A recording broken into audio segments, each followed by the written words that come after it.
दोस्तों, मोगरा गर्म जलवायु का पौधा है, इसलिए गर्मियों में मोगरा में बहुत ही अच्छी फ्लावरिंग होती है। बरसात के सीजन में भी मोगरा बहुत ही अच्छी फ्लावरिंग करता है दोस्तों। लेकिन अगर आपके मोगरा के पौधे में अभी तक कलियां बनना स्टार्ट नहीं हुई हैं, आपका पौधा फ्लावरिंग नहीं कर पा रहा है, या आपके पौधे की ग्रोथ रुक गई है, आपका पौधा हरा भरा नहीं है, आपके पौधे की पत्तियां पीली पड़ रही हैं, तो परेशान होने की कोई आवश्यकता नहीं है। क्योंकि दोस्तों, आज मैं मोगरा के कंप्लीट ट्रीटमेंट के बारे में बताऊंगी और बताऊंगी इसमें कौन सा फर्टिलाइज़र आप लोग डालें कि आपके मोगरा के पौधे में ढेर सारी फ्लावरिंग हो, जिससे उसमें पोषक तत्वों की कमी ना होने पाए। क्योंकि पोषक तत्वों की जब कमी होती है तब मोगरा की ग्रोथ भी नहीं होती है और उसमें कीड़े वगैरह भी ज़्यादा लगते हैं और उसमें फ्लावरिंग भी नहीं होती है, वह हरा भरा भी नहीं होता है। दोस्तों, पोषक तत्वों के अलावा इसमें और कई कारण होते हैं कि मोगरा ठीक तरीके से ग्रोथ नहीं कर पाता है और उसमें फ्लावरिंग नहीं होती है। अगर आप इसमें खाद डालते हैं और खाद डालते ही रह जाएंगे, अगर इसमें और तमाम समस्याएं होती हैं, उन समस्याओं पर आप ध्यान नहीं देंगे, तो फिर आपके पौधे में फ्लावरिंग नहीं हो पाएगी। तो आज की वीडियो में आप सब जानेंगे, वीडियो पर अंत तक बने रहें। नमस्कार दोस्तों, स्वागत है मेरे YouTube channel gardening with Poonam में। दोस्तों, जैसा कि अभी मैंने कहा कि फर्टिलाइज़र्स के अलावा इसमें और कुछ बातें होती हैं कि जिसकी कमी के कारण मोगरा में फ्लावरिंग नहीं होती है और मोगरा की ग्रोथ रुक जाती है। तो इसकी ये समस्या होती है कि अगर इसमें धूप पर्याप्त मात्रा में नहीं मिलती है, तब भी इसमें ये समस्या आती है। क्योंकि मोगरा को धूप की बहुत ही आवश्यकता होती है, सन लविंग प्लांट है। इसमें कम से कम 6 से 8 घंटे की धूप की आवश्यकता होती है। 1-2 घंटे की धूप से काम नहीं चलता है। 1-2 घंटे की धूप में फ्लावरिंग नहीं कर पाता है। तो इसलिए मोगरा के पौधे को आप ऐसी जगह पर रखें जहाँ पर कम से कम 6 से 8 घंटे की धूप आती है। इसके लिए आप अपने लॉन की दक्षिण दिशा चुन सकते हैं, क्योंकि इस समय सूर्य उत्तरायण होता है, तो सूर्य जब उत्तर से निकलता है तो दक्षिण की तरफ सुबह सुबह धूप आ जाती है और सुबह की धूप सबसे अच्छी होती है। सुबह से लेकर दोपहर तक की धूप अगर लग जाती है आपके पौधे में, तो फिर आपके पौधे में फ्लावरिंग होने से कोई रोक नहीं सकता, अगर आपके पौधे में न्यूट्रिएंट्स, माइक्रो न्यूट्रिएंट्स की कमी नहीं है तो, और कीड़े नहीं लगे हैं तो। चूँकि मोगरा दिन भर धूप में रहता है तो इसकी मिट्टी भी ड्राई होती है जल्दी जल्दी, इसलिए पानी का भी ध्यान रखना बहुत ही आवश्यक होता है। इसमें पानी डालने की आवश्यकता डेली पड़ती है गर्मी के सीजन में। अगर पानी आप इसमें नहीं डालेंगे तो भी पौधा ठीक तरीके से ग्रोथ नहीं करेगा और फूल नहीं खिल पाएंगे, खिलेंगे भी तो जल्दी से मुरझा जाएंगे अगर इसमें नमी नहीं होगी।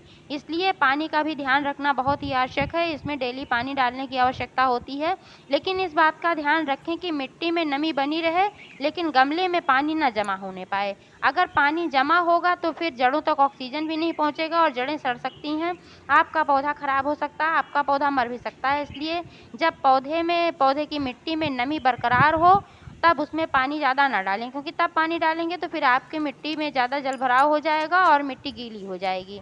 तो इसलिए पानी डालते समय इन बातों का ध्यान रखना बहुत ही आवश्यक होता है। आप देख पा रहे हैं कि मेरा छोटा सा मोगरा का पौधा है, क्योंकि मैंने इसको इसी साल लगाया था, पहली बार इसमें फ्लावरिंग हो रही है। और लेकिन इसमें देख रहे हैं कि कितनी ढेर सारी कलियां बनी हुई हैं, गुच्छों में कलियां निकल कर आई हुई हैं और 1-2 फूल भी खिलने लगे हैं। इसमें पहले भी फूल खिल चुके हैं, एक बार खिल चुके, उसके बाद फिर ये अभी दोबारा इसमें कलियां आई हुई हैं। पूरा पौधा कलियों से भरा हुआ है, एक एक ब्रांच में आप देख पा रहे हैं कितनी ढेर सारी कलियां बनी हुई हैं। तो इस तरीके से अगर आप भी अपने पौधे की देखभाल करेंगे तो आपके भी पौधे में ढेर सारी फ्लावरिंग होगी। मोगरा की खुशबू से आपका पूरा घर महक उठेगा।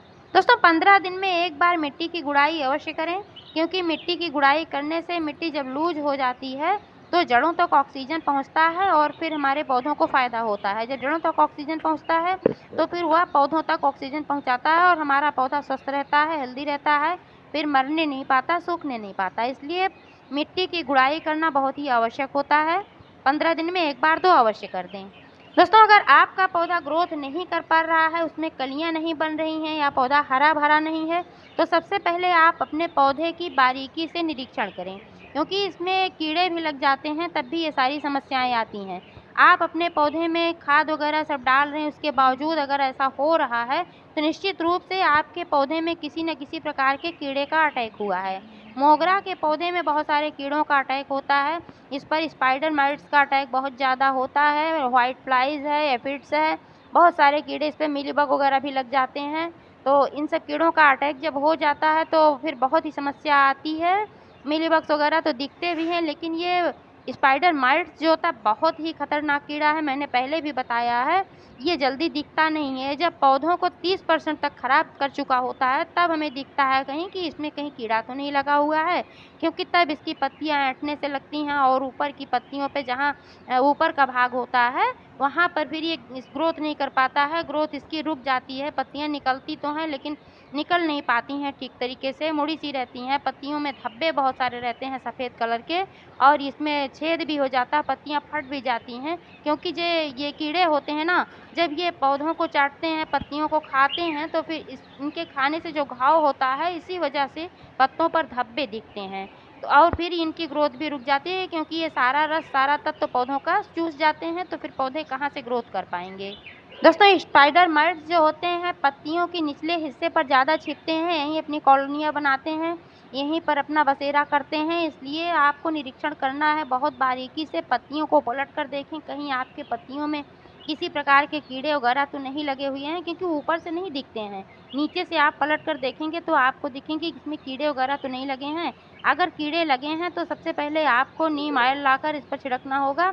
नीम ऑयल का इस्तेमाल आप इस तरीके से करें कि 1 लीटर पानी में 1 चम्मच या 1.5 चम्मच मैक्सिमम इतना डालकर घोल बना लें। फिर इसको स्प्रे बोतल में भर कर अपने पौधों पर वहीं जगह पर फोकस करके स्प्रे करें जहाँ जहाँ पर कीड़े हैं, क्योंकि वहीं पर करेंगे फिर आपके पौधे से कीड़े गायब होंगे। ऐसे ही आप डाल देंगे इधर उधर कीड़े छुप कर बैठे रहेंगे, बहुत ही चालाक होते हैं ये, बहुत ही खतरनाक होते हैं।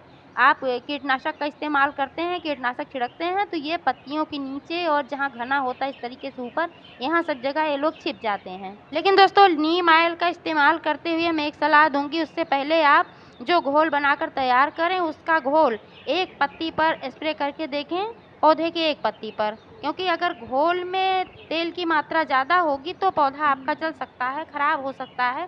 तो इसलिए अगर एक पत्ती पर आप देखेंगे उस डाल के छोड़ दीजिए 2-3 घंटे, अगर पत्ती पर कोई फ़र्क नहीं पड़ता है, पत्ती सही रहती है, तब जान लीजिए कि आपका मिश्रण सही है, उसमें ऑयल की मात्रा ज़्यादा नहीं है। लेकिन अगर पत्ती पीली होने लगे या मुरझाने लगे तो फिर आपको उसमें पानी की मात्रा बढ़ा लेना चाहिए, क्योंकि तेल की मात्रा जब ज़्यादा रहती है तभी ऐसी समस्या आती है। नहीं ज़्यादा होती, मिक्सर अच्छा होता है तो फिर ये कीड़ों को नष्ट कर देती है, लेकिन हमारे पौधों को नुकसान नहीं पहुंचाती है। आप चाहें तो ताज़ी नीम की पत्तियों का भी कीटनाशक बना सकते हैं, मैंने बनाकर डाला हुआ है, इसका वीडियो भी है मेरे चैनल पर, आप जाकर देख सकते हैं किस तरीके से इसका कीटनाशक बनाना है। ये बहुत ही इफ़ेक्टिव होता है, मैं तो यही डालती हूँ अपने पौधों पर, चाहे वह गुड़हल का पौधा हो, चाहे मोगरा का हो, किसी का भी पौधा हो, सभी पौधों पर उसका इस्तेमाल किया जा सकता है। लेकिन दोस्तों अगर आपके पौधे में कीड़े नहीं लगे हैं, आपने बारीकी से निरीक्षण कर लिया, कहीं भी कोई कीड़ा नहीं है, फिर भी आपके पौधे की ग्रोथ नहीं हो रही है, उसमें फ्लावरिंग नहीं हो रही है, तब निश्चित रूप से आपके पौधे में न्यूट्रिएंट्स, माइक्रो न्यूट्रिएंट्स की कमी है। लेकिन अगर आपके पौधे की ग्रोथ हो रही है लेकिन सिर्फ फ्लावरिंग नहीं हो रही है, तब उसमें नाइट्रोजन की कमी नहीं है, क्योंकि नाइट्रोजन अगर पौधे में कम होता है तो फिर उसमें पत्तियों का विकास नहीं होता, क्योंकि नाइट्रोजन पत्तियों के विकास के लिए और ब्रांचेस के विकास के लिए जिम्मेदार पोषक तत्व होता है। जब पौधे में नाइट्रोजन की कमी होती है तो फिर पत्तियों का विकास नहीं होता, पौधा हरा भरा भी नहीं रहता, क्योंकि नाइट्रोजन की जब कमी होती है तो फिर क्लोरोफिल का निर्माण नहीं हो पाता है, और जब क्लोरोफिल का निर्माण नहीं होता तो पत्तियां पीली होने लगती हैं, क्योंकि क्लोरोफिल ही ऐसा तत्व है जो पत्तियों को हरा भरा रखने में मददगार होता है, इसी से पत्तियों का रंग हरा होता है। लेकिन दोस्तों अगर आपका पौधा हरा भरा है और अच्छी तरह से विकास कर रहा है, उसके बावजूद आपके पौधे में फ्लावरिंग नहीं हो रही है, तो निश्चित रूप से आपके पौधे में फास्फोरस की कमी है। फास्फोरस और पोटेशियम की कमी होती है तब पौधों में फूल नहीं आता है, क्योंकि पोटेशियम का काम होता है पौधों को हरा भरा रखना और फूलों की संख्या को बढ़ाना, उससे फूलों की संख्या बढ़ती है। और फास्फोरस का भी यही काम होता है कि अगर फास्फोरस की कमी होती है तो आपके पौधे में फ्लावरिंग नहीं होती है। फास्फोरस पर्याप्त मात्रा में होता है तो आपके पौधे में फ्लावरिंग अच्छी होती है, कलियां अच्छी बनती हैं और फिर फूल बढ़िया खिल पाते हैं। इसलिए अपने पौधे में आपको नाइट्रोजन, पोटेशियम, फास्फोरस युक्त खाद डालना चाहिए, और सबसे ज़रूरी तत्व है इसमें कैल्शियम, क्योंकि कैल्शियम की कमी से भी बहुत सारी समस्याएं होती हैं। खासकर मोगरा के पौधे को कैल्शियम की आवश्यकता ज़्यादा होती है, क्योंकि इसमें सफ़ेद फूल खिलते हैं दोस्तों, और सफ़ेद फूलों वाले पौधों को कैल्शियम की आवश्यकता ज़्यादा होती है। कैल्शियम का कार्य होता है पौधे के तनों को मजबूत करना, ये पौधे के तनों को मजबूत करता है। जब तने मजबूत होंगे तो इसमें ब्रांचेज भी मजबूत होंगी और इसमें ढेर सारी फिर फ्लावरिंग भी होगी। और इसका एक काम, सबसे अच्छा काम है कि ये प्रतिरोधक क्षमता को बढ़ाता है। इससे पौधे में बीमारियां लगने का खतरा कम हो जाता है, बीमारियां जल्दी नहीं लग पाती हैं। अगर आपके पौधे में कैल्शियम की पर्याप्त मात्रा है तो पौधा रोगों से लड़ने की क्षमता रखता है। तो दोस्तों, आपने जाना कि कौन कौन सी कमी के कारण आपके पौधे में फ्लावरिंग नहीं होती है। नाइट्रोजन, पोटेशियम, फास्फोरस, कैल्शियम, ये सब जरूरी पोषक तत्व हैं जो कि आपके पौधे में अवश्य होने चाहिए। इन सब की कमी से आपके पौधों का ग्रोथ रुक जाता है, आपके पौधे बीमार हो जाते हैं और आपके पौधे में फ्लावरिंग भी नहीं होती है। इसके लिए दोस्तों आप NPK फर्टिलाइज़र का भी इस्तेमाल कर सकते हैं बाज़ार से लाकर, वो भी बहुत ही अच्छा होता है मोगरा के लिए। लेकिन जब भी इसमें डालें तो चूँकि ये फूलों वाला पौधा है तो इसमें वही अनुपात डालें जिसमें फास्फोरस की मात्रा ज़्यादा होती है, यानी कि 5:25 और 5 का अनुपात वाला NPK लाकर डालें। क्योंकि जो पत्तियों वाले पौधे होते हैं उसमें बराबर अनुपात वाला डाला जाता है, जैसे 1:1:1 का ले लें या 20:20:20 का ले लें, जिसमें पत्तियों का होता है, जिसमें केवल पत्तियों का ग्रोथ होता है, फूलों की आवश्यकता जिसमें नहीं होती, जैसे करी पत्ता वगैरह हुआ, उदाहरण के लिए आप ले लें। लेकिन ये फूलों वाला पौधा है तो इसमें फास्फोरस की आवश्यकता सबसे ज़्यादा होती है, तो इसमें 5:25 5 का अनुपात लें। इसको 1 चम्मच, बड़ा गमला है तो 1 चम्मच आप डाल सकते हैं, लेकिन मीडियम गमला है 12 इंच का तो आप इसमें आधा चम्मच डाल देंगे तो पर्याप्त रहेगा। 15 दिन में एक बार आप इसका इस्तेमाल कर सकते हैं। आप इसका लिक्विड भी बनाकर इस्तेमाल कर सकते हैं, डाल सकते हैं अपने पौधों पर, और इसको आप ऐसे डायरेक्ट ही मिट्टी में भी इसको मिला सकते हैं, मिट्टी की गुड़ाई करके, मिट्टी को थोड़ा लूज करके। लेकिन दोस्तों, आज मैं जो बताने वाली हूँ फर्टिलाइज़र, वह होममेड फर्टिलाइज़र है, बिल्कुल फ्री का है, ऑर्गेनिक है, इसमें किसी प्रकार की कोई परेशानी नहीं है और मतलब पैसे भी नहीं लगने हैं, और सबसे अच्छा भी है, घर में आसानी से उपलब्धि हो जाता है और बनता भी बहुत ही आसानी से। दोस्तों, ये है नींबू के छिलके। नींबू के छिलकों से बना फर्टिलाइज़र बहुत ही बेहतरीन होता है, क्योंकि नींबू के छिलके पोटेशियम, फास्फोरस और कैल्शियम के अच्छे स्रोत होते हैं। इनमें बहुत ही अच्छी मात्रा में पोटेशियम, फास्फोरस और कैल्शियम पाया जाता है, जो कि हमारे पौधों की ग्रोथ के लिए, फ्लावरिंग के लिए, इन सब के लिए बहुत ही आवश्यक होता है।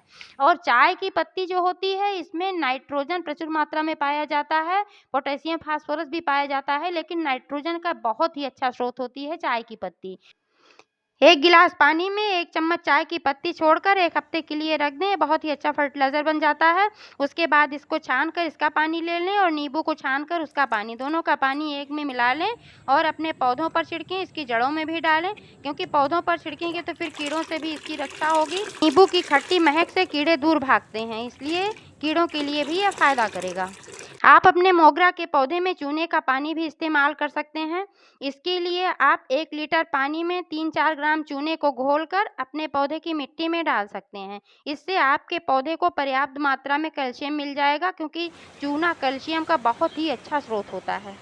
आप अपने पौधे में फिटकरी का भी इस्तेमाल कर सकते हैं। इसके लिए 1 गिलास पानी में 3-4 ग्राम फिटकरी भिगोकर रख दें। जब ये गल जाए तो आप अपने पौधों पर इसको छिड़क सकते हैं और इसकी जड़ों में भी डाल सकते हैं, क्योंकि इसमें बहुत सारे ऐसे पोषक तत्व पाए जाते हैं, खासकर इसमें पोटेशियम भरपूर मात्रा में पाया जाता है, जो कि आपके पौधे की ग्रोथ के लिए और उन्हें हरा भरा रखने के लिए बहुत ही आवश्यक पोषक तत्व होता है। तो दोस्तों, इस तरीके से आप अपने मोगरा के पौधे की देखभाल करेंगे तो निश्चित रूप से आपके मोगरा के पौधे में ढेर सारी फ्लावरिंग होगी, अच्छी ग्रोथ होगी। जानकारी कैसी लगी कमेंट करके अवश्य बताएं। पूरा वीडियो देखने के लिए बहुत बहुत धन्यवाद।